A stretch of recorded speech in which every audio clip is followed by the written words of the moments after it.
야곱의 아들들이 애굽으로 내려오고 있었습니다. 그런데 두려움 가운데 있었습니다. 왜냐하면 지난번에 곡식을 사올 때 자기들이 냈던 돈이 자루에 도로 들어 있었기 때문입니다. 따라서 이번에 다시 가면 도둑으로 오해를 받고 체포될 수도 있다, 이런 생각을 하고 있었습니다. 그러나 막상 와보니 그들의 예상과는 달리 그들을 기다리고 있었던 것은 감옥이 아닌 요셉의 집이었습니다.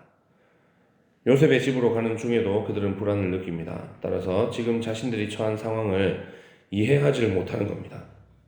그리고 그것을 하나님의 심판으로 여깁니다. 왜냐하면 요셉을 팔아넘긴 일에 대한 죄책감 때문이었습니다.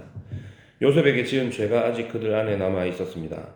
죄가 해결되지 못하면, 그래서 죄책감이 내면에 떠리를 틀고 자리를 잡으면 작은 일도 다 어떻게 되겠습니까? 하나님의 심판과 연관지어 생각할 수밖에 없는 것입니다. 그러나 요셉이 그들을 집으로 부른 것은 환대하고 대접하기 위함이었습니다. 형들은 두려워하면서 일의 자초지종을 설명하기 바빴습니다. 그러나 요셉의 청지기는 그들을 너그럽게 대하며 환대해 줍니다. 그리고 요셉이 드디어 그들과 함께 앉아서 아버지의 안부를 묻습니다.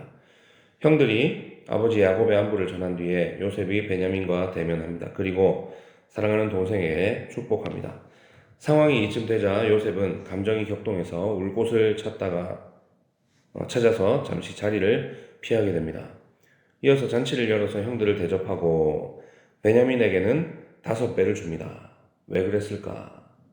그냥 같은 어머니에게서 태어난 동생이라서 이복 형들과 차별해서 더 잘해주는 건가? 편애하는 건가? 그게 아니고 형들이 아직도 자신과 베냐민을 미워하는지 시험한 것입니다.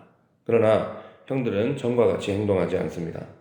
요셉이 노예와 죄수로서 고생한 세월 동안에 하나님께서 요셉만 성숙하게 만드시고 그만 연단하신 것이 아니라 형들도 가만히 두지 않으셨다는 것입니다. 그들을 변화시키고 계셨습니다. 하나님의 은혜는 죄를 용서하는 것으로만 끝나지 않습니다. 원수를 다시 가족으로 받아들입니다. 그런 사랑을 지금 요셉이 실천하고 있는 것입니다. 그렇게 했더니 어떻습니까?